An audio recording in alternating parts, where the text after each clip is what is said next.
Hello everyone, so this is Rakshita. We are going to start from class 8 science chapter 13 sound. Okay, so we have completed part 1 and part 2 of this chapter. So from this video we are going to start from part 3. Okay, so we are going to start from here. Okay, amplitude, time, period and frequency, okay, of vibration. So we know that what is vibration. Okay, we know that what is vibration. So in this, what we are going to study about amplitude, time period and frequency. Okay, time period, frequency and all of these. Okay, so here what we have to do, that amplitude हम क्या होता है ये देखेंगे, time period क्या होता है और फ्रीक्वेंसी क्या होता है. So then let's start. We have learned that the to and fro motion of an object is known as vibration.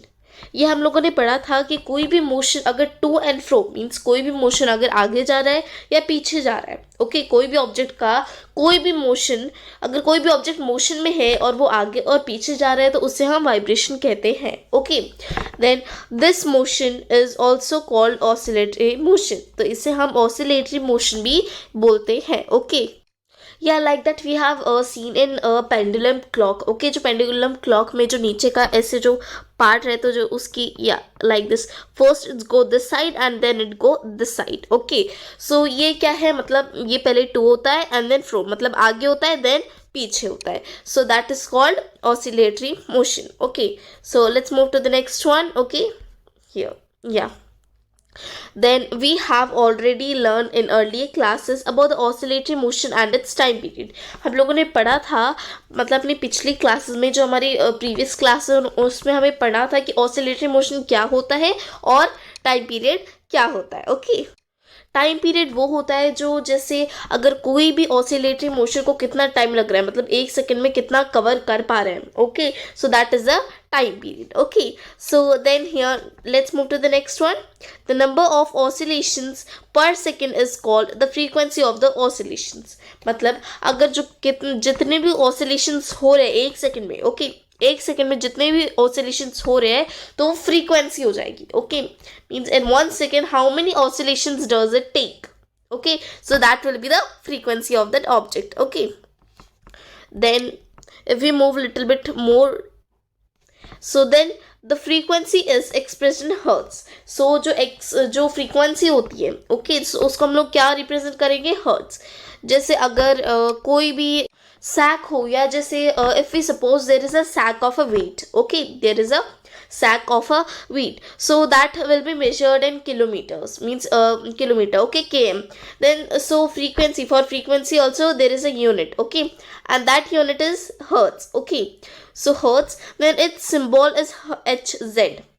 अभी जैसे हम लोग किलोमीटर को हम लोग पूरा तो लिखते हैं KILOMETR, फुल हम लोग नहीं लिखते हैं, तो हम लोग शॉर्ट फॉर्म लिखते हैं KM. Okay, that should be KM. So here hertz भी हम बड़ा नहीं लिखेंगे, उसको भी हम छोटा लिखेंगे, तो उसका क्या होगा, HZ. Okay, so this will represent the frequency. Okay, then a frequency of 1 hertz is 1 oscillation per second.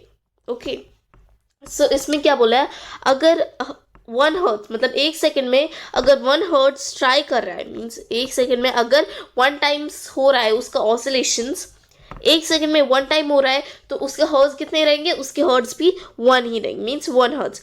अगर 2 टाइम्स, ओके, सो एक सेकंड में अगर वो 2 टाइम्स ऑसिलेशंस कंप्लीट कर रहा है तो उसके कितने हर्ट्ज रहेंगे, 2. ओके, अगर सेम सपोज हम लोग ले लें 5. ओके, अगर 1 सेकेंड्स में 5 टाइम्स ऑसिलेशंस हो रहा है तो उसको 5 हर्ट्ज होंगे. सो अभी इधर हमें एक क्वेश्चन पूछा गया है. सो let's read this question. If an object oscillates 20 times in 1 second, what would be it's frequency. मतलब अगर कोई भी ऑब्जेक्ट कितनी बार ऑसिलेट्स कर रहा है, 20 टाइम्स. अगर कोई भी ऑब्जेक्ट 20 टाइम्स एक सेकेंड में हो रहा है, मीन्स 20 टाइम्स ऑसिलेशन हो रहे हैं उसकी 1 सेकेंड में, सो उसकी फ्रीक्वेंसी क्या होगी. Okay, so you have to comment down this answer. Okay, write in the comment box the answer of this. Okay, Then you can recognize many familiar sounds without seeing the objects producing them. Okay हम लोगों ने मतलब बहुत बार हम लोग बिना देखे हम बता सकते हैं कि किस चीज़ की साउंड है. जैसे अगर मम्मी पापा दोनों चिल्ला रहे हैं, ठीक है, then if suppose your parents are shouting, so you can familiar with both of them. Means आप बता सकते हो कि मम्मी की साउंड कौन सी है और आपके पापा की साउंड कौन सी है इनमें से. Okay, then how is it possible. तो ये पॉसिबल कैसे, मतलब आप बता कैसे सकते हो कि ये साउंड इनकी है, वो साउंड इसकी है. ओके, सो ऐसे साउंड्स, जैसे अगर सपोज आपका गेट खुल रहा है, मतलब कोई आ रहा है, तो आप बता सकते हो कि जैसे गेट की आवाज़ है, ये गेट की आवाज़ है. अगर वॉशिंग मशीन में जो क्लोथ्स है वो वॉश हो रहे हैं, तो आप बता सकते हो कि वॉशिंग मशीन की आवाज़ है वो, ठीक है.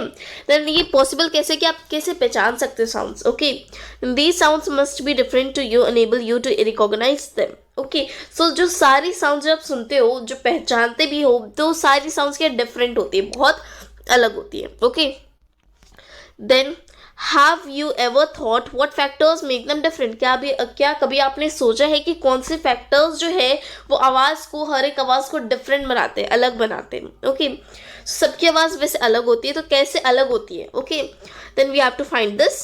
Amplitude and frequency are two important properties of any sound. Okay, so जो साउंड की जो प्रॉपर्टीज है, जो दो सबसे ज़्यादा इंपॉर्टेंट प्रॉपर्टीज है, वो है amplitude, okay, and the second one is frequency. Okay, so these two are the most important properties of the sound.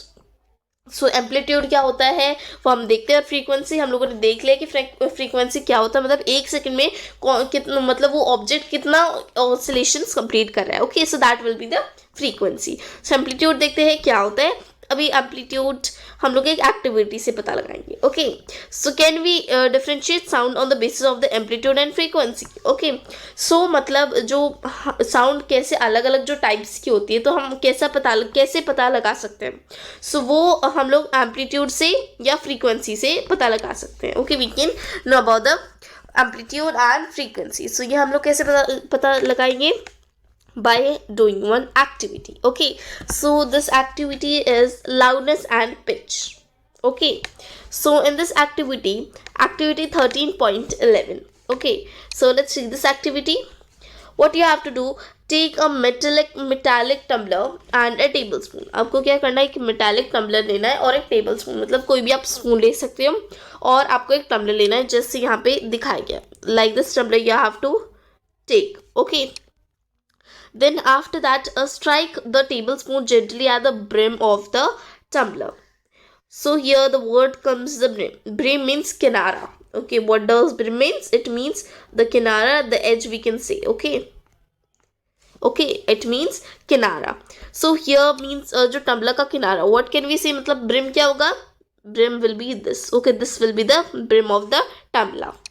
Then से यहाँ पे बोला है कि आपको टेबल स्पून से इसको जेंटली स्ट्राइक करना है. स्ट्राइक मतलब मारना, you have to hit with a tablespoon. में आपको कोई भी स्पून लेनी है और उस टम्बलर को फिर आपको मारना है. ओके, उसके किनारे पे मारना है, जेंटली, ज़्यादा जोर से नहीं मारना. Okay, so like this it is done. So यहाँ पे ये कुछ बॉल टाइप समथिंग लिया हुआ है, वो हम आगे पढ़ेंगे कि क्या है ये. Okay, so then next is hear the sound produced. फिर आपको मारने के बाद आपको देखना है कि कैसी साउंड प्रोड्यूस हो रही है. Okay, now bang the spoon on the tumbler and hear the sound produced again. अभी आपको जोर से स्पून मारनी है. ओके, ब्रिम पे ही मारनी है, मतलब उसके किनारे पे मारनी है, बट आपको अभी जोर से मारनी है स्पून टम्बलर पे. Then is the sound louder when the tumbler is stuck hard. क्या अभी जो आपने साउंड सुनी, क्या वो टम्बलर मतलब पहले से ज़्यादा हार्ड आई साउंड, या जो बिल्कुल हार्ड आएगी, कि पहले आपने मारा था धीरे से तो उसमें क्या है साउंड कम आएगी, अभी आपने हार्ड से मारा मतलब जोर से मारा है तो साउंड क्या है बहुत हार्ड आएगी. Now suspend a small thermocol ball touching the rim of the tumbler. अभी क्या करना है आपको, एक अगर आपके पास वो ना हो, मतलब स्पून ना हो, स्पून से भी कर सकते हो, वैसे स्पून किसके घर पे नहीं होगी, हाँ, तो यहाँ पे आप ये भी ले सकते हो. सो एक मीन्स आपको एक थ्रेड लेना है, देन उसके ऊपर एक छोटी सी जो बॉल होती है, जो थर्मोकोल की बॉल आती है, ओके, आप वो ले सकते हो. सो उसके साथ आपको उसके ऊपर धागे को बांधना है. The thread should be tied on that thermocol ball. Okay, then what you have to do, vibrate the tumbler by striking it. अभी आपको जो टम्बलर को कैसे टच करना है, जेंटली पुश करना है, मतलब पहले तो क्या करना है आपको, जो थ्रेड होगी जिस पर आपने थर्माकोल बॉल टाई किए, थर्माकोल बॉल टाई किए, तो उसको उसकी साइड में जस्ट लगा देना है। फिर आपको वो टम्बला को थोड़ा सा मीन्स जेंटली पुश करना है, हल्के से उसको थोड़ा थोड़ा सा हिलाते जाओ। Then see how far the ball is displaced. फिर आप देखो, मतलब धीरे धीरे जैसे आप हिला रहे हो उस बॉल को, ओके, जैसे आप हिला रहे हो इस टम्बला को, फिर तो जो बॉल हिल रही है, बॉल भी हिल रही है, ओके, जो थर्माकोल की बॉल है तो वो क्या है, आगे जा रही है, मतलब थोड़ा सा डिस्टेंस कवर कर रही है। Then the displacement of the ball is a measure of the amplitude of vibration of the tumbler, means जो ball जितने भी आगे जा रही है, okay, like this is a thread, okay, wait, I will just draw it neatly. This is a thread, okay, and this is a ball. Yeah, so this ball is, means here is a glass, and if we strike it, so it will go a little bit this side, okay. So this is a tumbler and that is a ball which we are having, okay, this is a ball and it is moving this side. मतलब थोड़ा सा अगर हम यहाँ से थोड़ा सा pressure जो लगाएंगे, जब हम लोग यहाँ पे यहाँ से पुश करेंगे, जो बॉल है वो इस साइड मूव करेगी, ओके, इस साइड मूव करेगी। देन तो उसमें क्या होगा, उसमें उससे हमें क्या पता चलेगा कि उसका एम्पलीट्यूड, मतलब एम्पलीट्यूड क्या होता है, मतलब जो कितना डिस्टेंस ट्रैवल करी है, कितनी साउंड आ रही है उसकी, ओके, तो that will be the amplitudes. Then now strike the tumbler gently and then a little harder. फिर अभी आपको टम्बलर को पहले तो आपको धीरे से मारना है जैसे अभी आपने मारा, फिर अभी आपको थोड़ा तेज से मारना, मतलब थोड़ा हार्ड से उसको वाइब्रेट करना है। Compare the amplitude of the vibration of the tumbler in the two cases. आपको इन दोनों केसेस में मीन्स कंपेयर करना है कि किसमें ज़्यादा दूर जा रहा है और किसमें कम दूर जा रही है वो ball, okay. In which case is the amplitude large. फिर आपको पता लगाना है कि दोनों में से मतलब किसका एम्पलीट्यूड ज़्यादा बड़ा है, ओके। सो इसमें आपको जब आप ज़्यादा तेज़ मारे हो तो उसका क्या है, एम्पलीट्यूड बड़ा होगा। कैसे, जब मारे होगे तो बॉल क्या है, ज़्यादा डिस्टेंस कवर करेगी, बॉल क्या है, ज़्यादा डिस्टेंस कवर करेगी, सो उसकी वजह से वो ज़्यादा मीन्स उसका एम्पलीट्यूड क्या है, ज़्यादा होगी, okay. So we have redid this activity, so let's perform this activity. So here I am again with the new activity. So in this activity what you have to do, you have to take a spoon, okay, and a tumbler, okay, and then you have to take this a thread, okay, a thread which is tied to a small ball, okay, the playing ball which like this, okay, this ball you have to tie it, okay. So this things you have to need in this activity. So again, see, like this what we are going to do from this activity, you have to take a thread and tie it in your hand, okay. Wait a little bit more, yeah, now that will be perfect. Yeah, so I have tied this in my hand. Now you have to take a glass from the other hand, hold the glass in the other hand and put this attached to it. See, it should be attached, okay. Now what you have to do, you have to strike the glass with your hands, one finger, okay. So see, I'm just hitting it slower, means the low, okay, the slower time I'm hitting. See, the distance covered by this means this object, it is slow. See, again, see, this is slow, okay, this is slow, the distance covered by this, so means the amplitude is lower, okay. Again I am telling that, see it,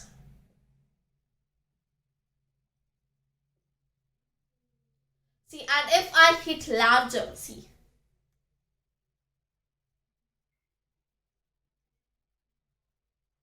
means the distance covered by this thread, okay, the distance covered by this thread, that is larger, means the amplitude is larger. And if you don't have this thread, so you can try it with a spoon. See, what you have to do with the spoon, see, if I move it a little bit lighter, if I strike it, means the sound produced by this, okay, the sound produced by this is slower, okay. If I do it lighter, means it is slower. What does it represent? It represents the amplitude is also small. And if I put it large, see, so it means that the sound produced by now, okay, that is large. It means that the amplitude is also large, okay. Means this activity represent that if the object strikes low, means the sound is also low, and the distance covered by that object is also low. Okay, and if the amplitude is large, so the distance covered by that object and the sound produced by that object is also large and it is loud. Okay, so we have completed this activity. Let's come to the another. So we have performed this activity, so let's move to the next part. Okay, so here it's a small box given. Okay, so let's read this box. See, simply if the box is given that are most important, okay, then loudness of sound is proportional to the square of the amplitude of the vibration producing the sound. सो अभी थोड़ा सा complicated sentence है, मतलब technical language में.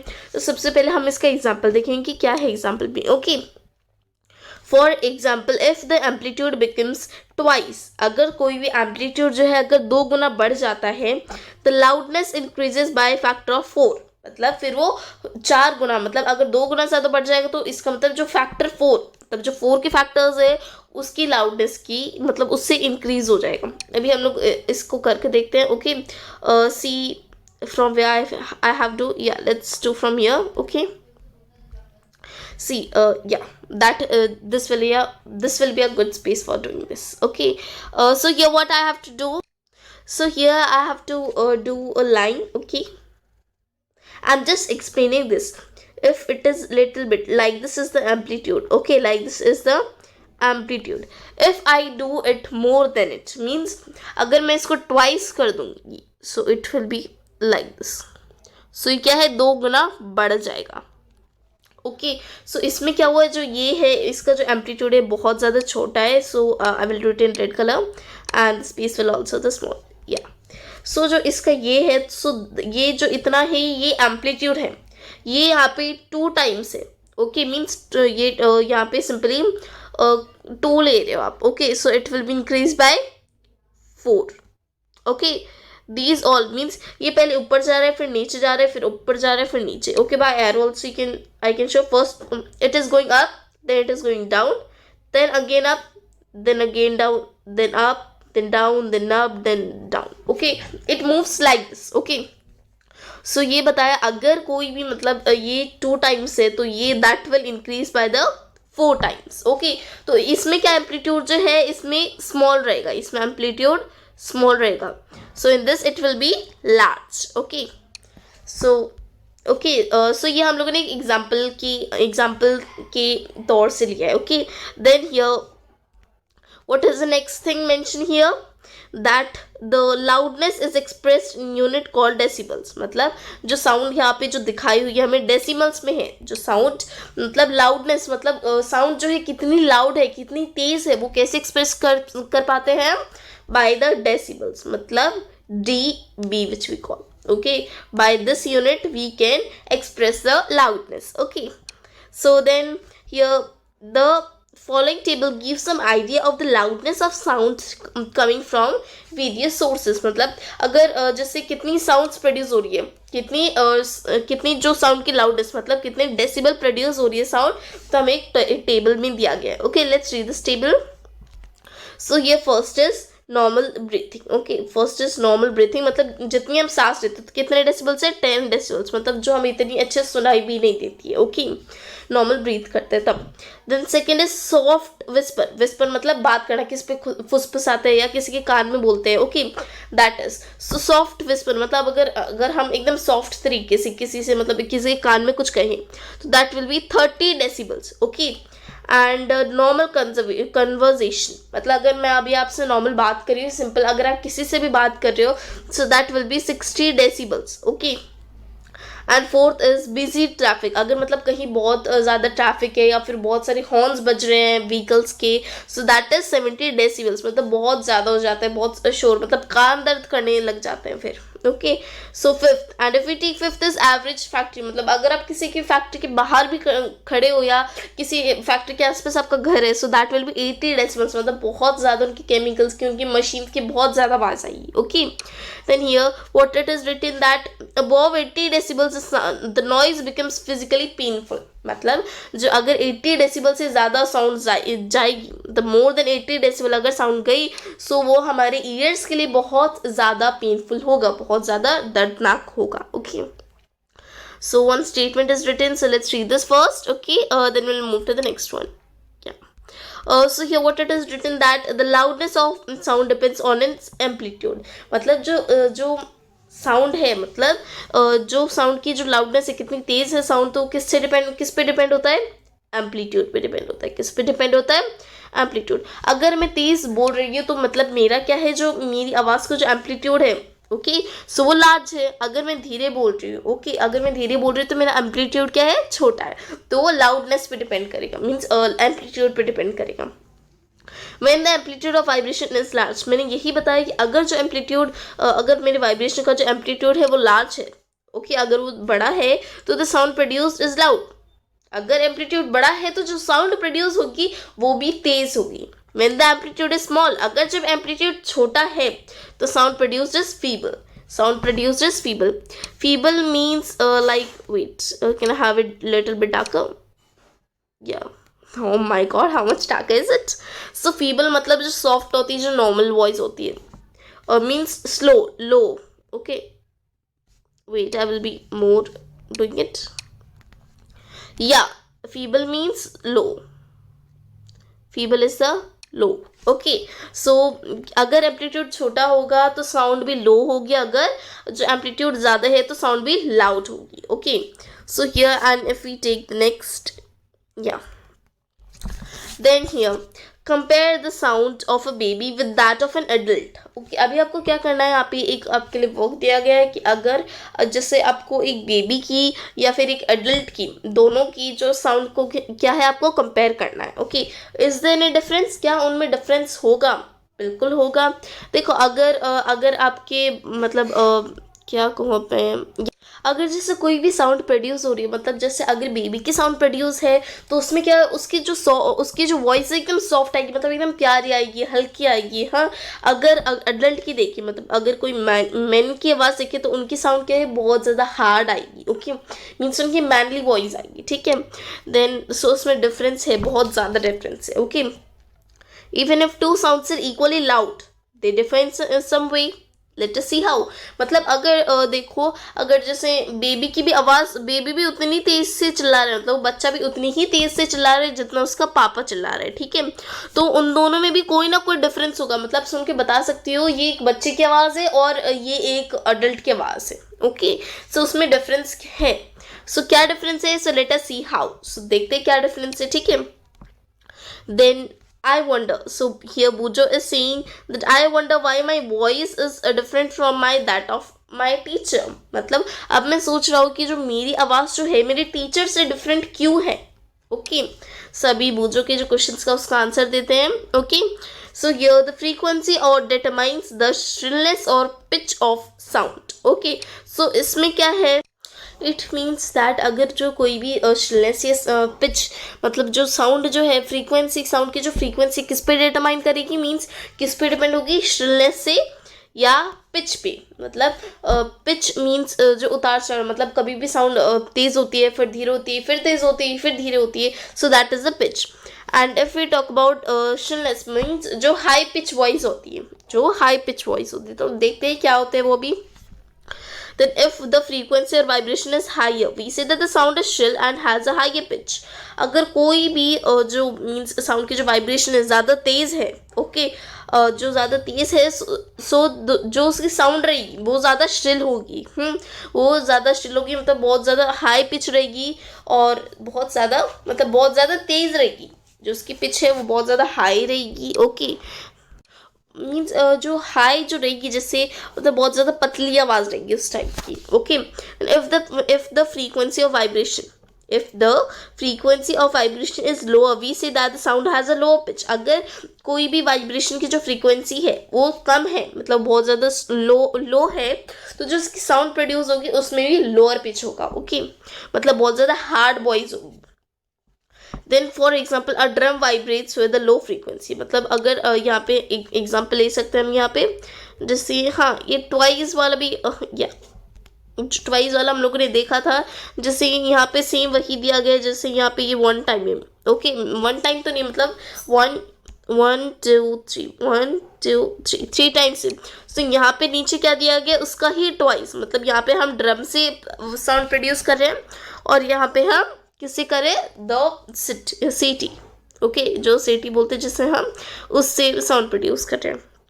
Okay, सो यहाँ पे क्या है, यहाँ पे हमें क्या बताया गया, मतलब अगर जो साउंड की जो यहाँ पे एग्जांपल लिया गया है कि drum vibrates with a lower frequency, जो ड्रम है मतलब लोअर फ्रीक्वेंसी, मतलब जो इसकी जो फ्रीक्वेंसी है वो लोअर है, मतलब जैसे अभी हम क्या बोल सकते हैं, ये सिर्फ एक ही टाइम, मतलब जब एक बार बजाते हैं तो एक ही बार बजता है। ओके, एक ही बार बजता है, एक ही बार कह सकते हैं, जैसे एक ही बार बजाते हैं तो हमें बार बार बजाना पड़ता है ना इसे। ओके, बार बार बजाना पड़ता है। एंड इफ वी टेक यहाँ पे, अगर हम लोग यहाँ पे सीटी ले, ओके सीटी ले, तो इसको एक ही बार बजाते बार बार बार बार बार बार आवाज़ आती रहती है, ठीक है। तब साउंड बस प्रोड्यूस निकलती निकलती निकलती रहती है। एंड अगर हम ड्रम में वही एग्जाम्पल देखिए तो उसमें क्या है, एक ही बार साउंड आती है, मतलब एक ही बार साउंड प्रोड्यूस होती रहती है। देन यहाँ पे हम नेक्स्ट थे क्या, therefore it produces low pitched sound, मतलब इसलिए यहाँ पे क्या है, ये लो पिच साउंड प्रोड्यूस करता है, यहाँ पे ये लो पिच साउंड प्रोड्यूस करता है, इसलिए जो ये मतलब इसके जो ड्रम की साउंड है वो लो पिच है। Then on the other hand, अगर हम दूसरे ही हैंड पे देखें, मतलब दूसरी जो साइड देखें, a whistle has a high frequency and therefore produces a sound of higher pitch, मतलब अगर जो विसल है, जो सीटें हम बजा रहे हैं, उसकी ज़्यादा फ्रीक्वेंसी है तो उसका मतलब उसकी पिच भी है वो हायर होगी। ओके, क्योंकि वो एक ही बार में बज रहा है ना पूरा। अगर उसमें हाई फ्रीक्वेंसी, अगर फ्रीक्वेंसी ज़्यादा होगी तो that means the pitch will also be higher, and if the means frequency is low, so means the pitch will also be low. Okay, then a bird makes a high pitch sound whereas a lion makes a low pitched roar. जैसे हम यहाँ पे एक और example दिया है, अगर जो बर्ड है वो ज़्यादा पिच की साउंड प्रोड्यूस कर रही है, मतलब उसकी फ्रीक्वेंसी अगर ज़्यादा है तो ज़्यादा की साउंड प्रोड्यूस होगी। अगर उसकी जगह लायन की देखें तो लायन के एक ही बार दहाड़ते तो मतलब उसको बार बार दहाड़ना पड़ता है, मीन्स रोर करना पड़ता है। रोर मीन्स दहाड़ना, जैसे वो गुर्राते मीन्स जंगल में, मीन्स या जंगल में जब गुर्राते so that is roar. Then अगर वो रोर करते हैं तो बार बार उसको करना पड़ता है, तब जाके means that is low pitch voice, low pitch voice. And जो बर्ड है तो एक ही बार कू कू कू करती है तो that is high pitch voice. Okay, या हाई पिच वॉइस। देन ये what it is written that however the roar of lion is very loud, मतलब कुछ भी हो, अगर जो लाइन की जो दहाड़ है वो तेज है, while the sound of the bird is quite feeble, मतलब उसकी चाहे तेज हो या स्लो हो तो उससे मतलब हमें कोई फर्क नहीं पड़ता यहाँ पे। अगर उसकी साउंड तेज भी हो तो बर्ड की अगर फीबल होगी मीन्स तो भी इसकी कम होगी। सो देन यहाँ पे क्या लिखा है, every day you here the voices of children and adult, मतलब आप हर टाइम, ओके एवरी डे, आप हर रोज मतलब कोई ना कोई बच्चे की या फिर कोई ना कोई बड़े मीन्स कोई ना कोई एडल्ट्स की आवाज़ सुनते होंगे। Okay, then do you find any differences in the voice, क्या आपको कोई भी मतलब अंतर दिखाई पड़ता है इनकी वॉइस में, क्योंकि मीन्स अडल्ट और चिल्ड्रन की वॉइस में। Can you see the frequency of the voice of a child is higher than that of an adult, क्या आप यहाँ पे बता सकते हैं कि अगर कोई भी मतलब कोई भी अडल्ट की मतलब चाइल्ड और अडल्ट की वॉइस डिफरेंस है, ये हमें पता है, क्या बता सकते हो कि जो frequency of the voice of a child, अगर कोई चाइल्ड की जो फ्रीक्वेंसी है वो तेज है अडल्ट से तो कैसे है। ओके, आपको यहाँ पे एलैबोरेट करना, मतलब यहाँ पे आपको पूरा एक्सप्लेन करना है। Then usually the voice of a women has a higher frequency than that of the women. देखो वुमेन की आवाज़ कैसी होती है, मतलब एकदम सॉफ्ट होती है, या हाई पिच, या उसकी हाई पिच वॉइस होती है, मतलब हाई फ्रीक्वेंसी, ये मीन्स हाई पिच, मतलब अभी आप साउंड सुनिए, hello hello my name is रक्षिता। सो ये जो आपने आवाज़ सुनी तो ऐसी जो है वो वुमेन्स की आवाज़ होती है, मतलब इसमें हाइयर फ्रीक्वेंसी रहती है, means it is high pitch voice. And if we see as compare to the man, as compare to the man, so man की आवाज़ कैसी रहती है, मतलब बहुत ज़्यादा हार्ड कड़क रहती है। अभी आप सुनिएगा, हेलो माय नेम इज़ रक्षिता, hello. So like this he sound produce होती है।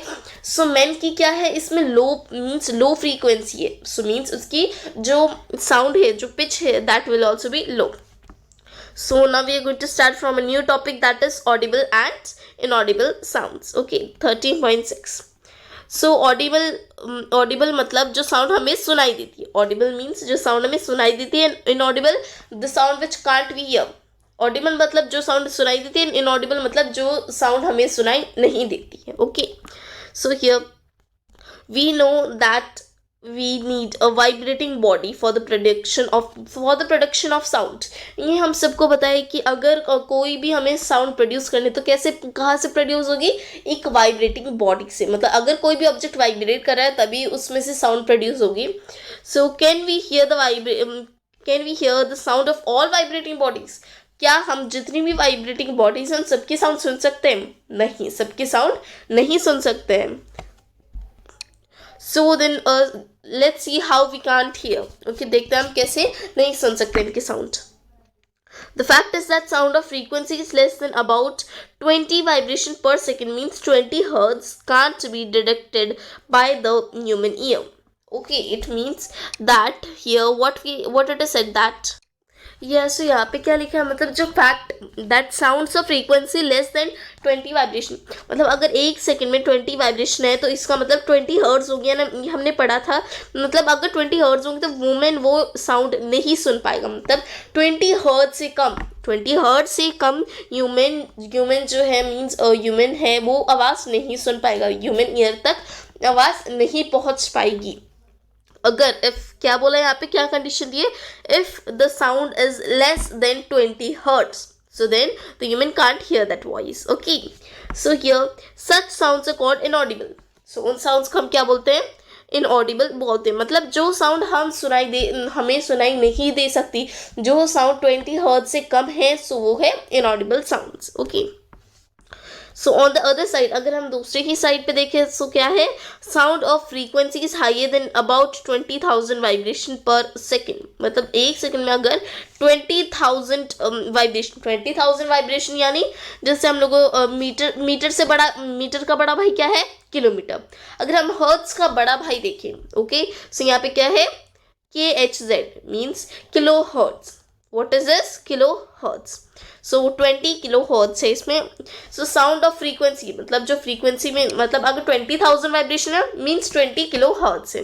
So that a sound which is audible. Okay. Means जो अगर 20,000 से ज़्यादा है are also not audible to the human ear.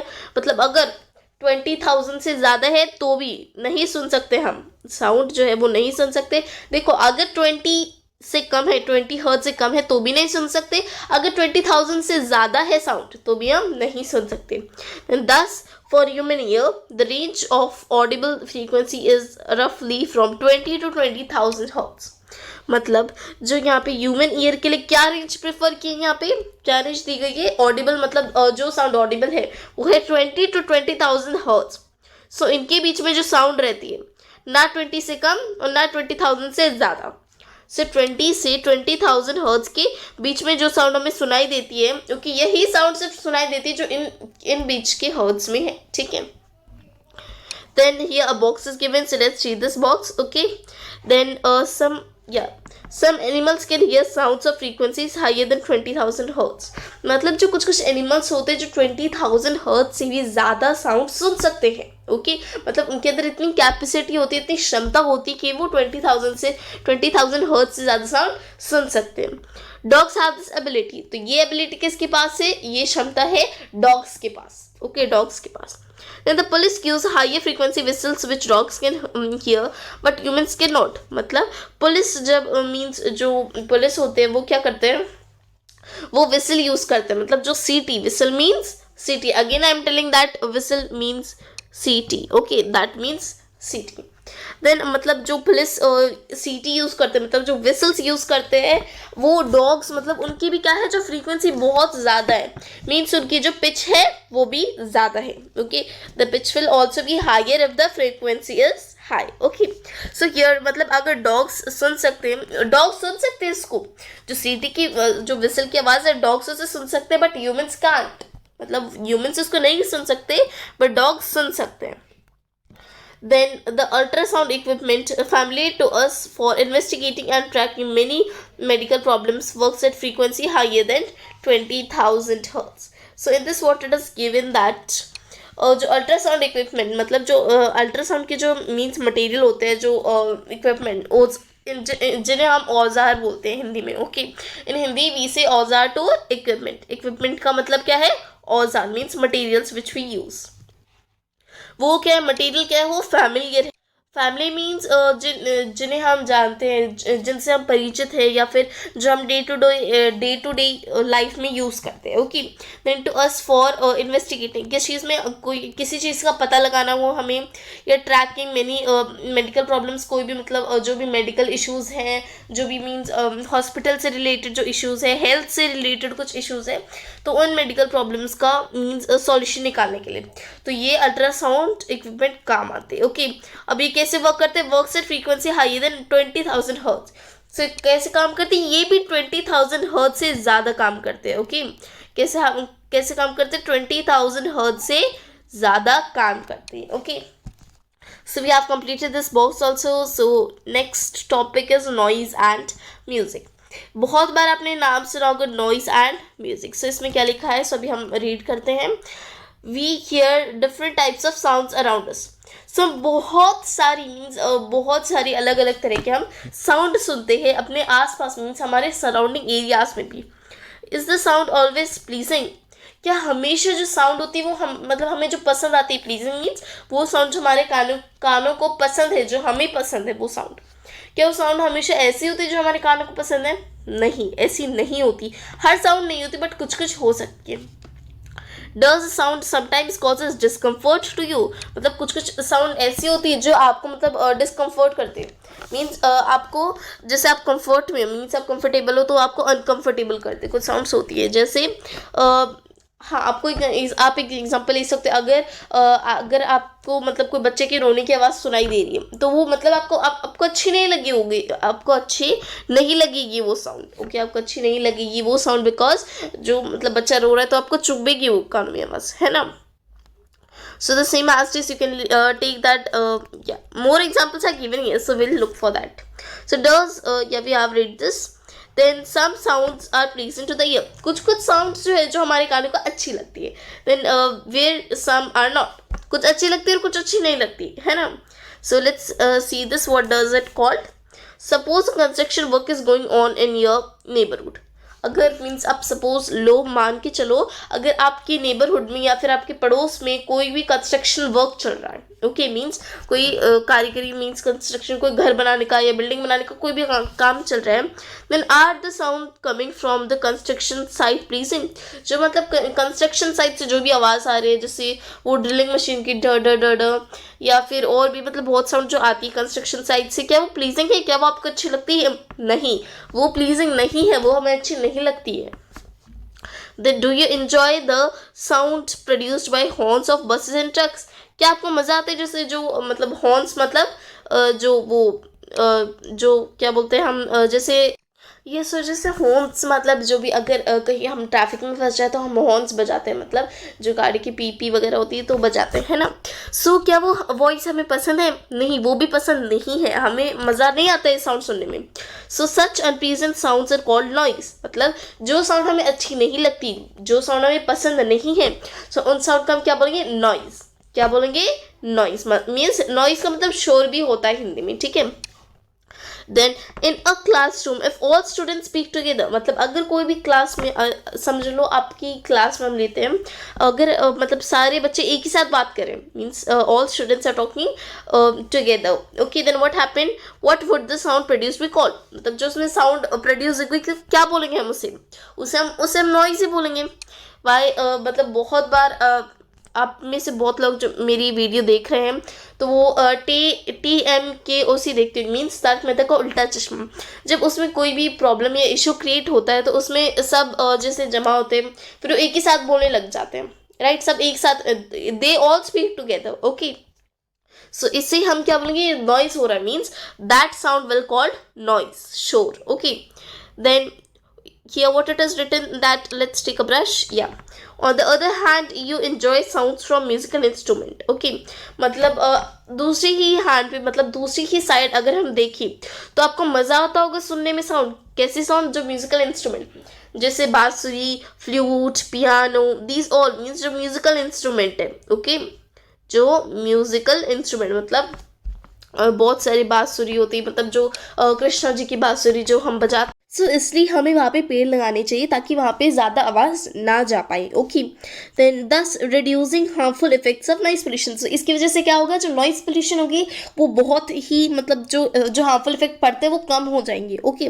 Reduce means कम होना। Okay, then here one box is given, so let's read this box. Okay, yeah so what it is, it is about hearing impairment. Means जब हम बहरे हो जाते हैं, कैसे हो जाते हैं, किसकी वजह से होते हैं। Okay, so let's see then what it is written here, total hearing impairment, मतलब जब हम पूरे टोटली बहरे हो जाते हैं, then which is rare is usually from birth itself. Okay, तो बहुत बार क्या होता है, so yes, here what it is, the total hearing impairment which is rare is usually from birth itself। मतलब कुछ कुछ लोगों को मतलब सुनाई नहीं देता, ये उनको बर्थ से मतलब पैदाइशी है। Okay, then partially what it is written, yeah, partial disability is generally the result of a disease। मतलब उनको सुनाई नहीं देता तो वो उनकी एज की वजह से हो सकता है, इंजरी मतलब अगर उनको कहीं चोट लग गई हो, कान में चोट लगी हो तो उसकी वजह से हो सकता है, फिर कोई बीमारी हो सकती है।